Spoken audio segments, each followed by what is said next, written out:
I get it. You're standing in the kitchen, eyeing that sleek espresso machine on the counter, and a little voice is saying, "Do I really need to drop this much cash right now?"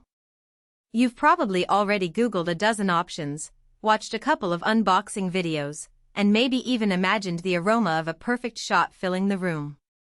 The last thing you want is to end up with a machine that looks good but turns your mornings into a headache. Link is in the description if you want to check the product details on Amazon. Let's break down the Rocket Espresso Appartamento TCA and see if it actually earns that price tag, or if you'd be better off pressing pause. First off, the Appartamento isn't just a repackaged older model. Rocket took the original AP design and rebuilt it from the ground up, which is why you'll notice a slimmer profile and a more modern aesthetic. That redesign matters if you live in a modest-sized kitchen or if your countertop space is a premium. The machine's dimensions let it sit comfortably next to a drip coffee maker without hogging the entire surface, and the choice between a brushed stainless or a deep black finish means it can blend in or stand out, depending on your style. Now, the big selling point that most reviewers rave about is the hybrid PID temperature control. In plain terms, this means the boiler isn't just heating to a set temperature and staying there, it's constantly monitoring and adjusting to keep the brew water within a tight range. For a home barista, that stability translates into more repeatable shots. If you're the type who tweaks the grind size a dos and pressure to chase that perfect espresso, having a machine that won't suddenly swing a couple of degrees off target is a real time saver. I've seen people who normally need to wait an extra minute for the temperature to settle end up pulling consistent shots right after the first warm-up, which is a subtle but noticeable convenience. The Appartamento also comes with an optional standby or eco mode that kicks in after 30 minutes of inactivity. It's a simple switch that tells the boiler to drop to a lower temperature, cutting the energy draw while still keeping the machine ready to fire up quickly when you need it. In practice, this means you can leave it on during a typical weekend brunch without feeling guilty about the electricity bill, yet you won't have to wait for a full reheat if you decide to make an espresso at 10 a.m. instead of 9:30.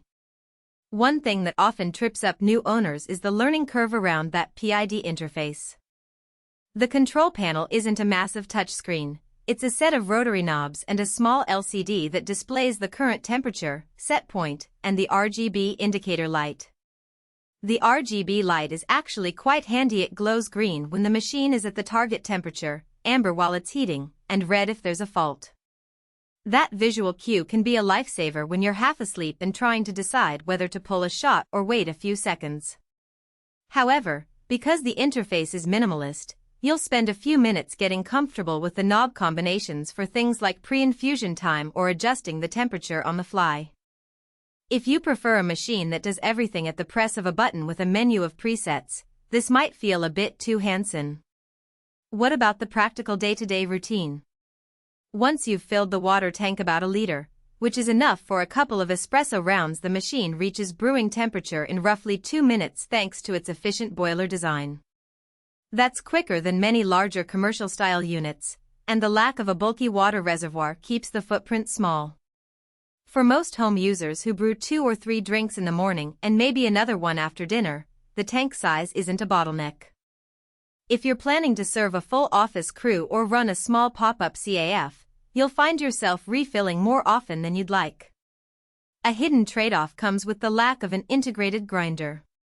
Rocket assumes you already have a decent grinder, and that's a fair assumption for the target audience, people who are serious enough about espresso to invest in a burr grinder. If you're still using a blade grinder or a low-end manual device, you'll quickly notice the difference in shot quality. The machine's temperature precision can only do so much if the grind is inconsistent. So, the Appartamento really shines when paired with a good grinder. Otherwise you might feel you're paying premium price for a machine that can't fully express its potential. Another practical nuance is the steam wand. It's a classic commercial-style wand that gives you enough power for microfoam, but it requires a bit of practice to master. The wand is fixed, so you can't swing it around to accommodate larger milk pitchers. If you typically make latte art with a 12-ounce pitcher, you'll find it a snug fit. Larger volumes will force you to work in smaller batches.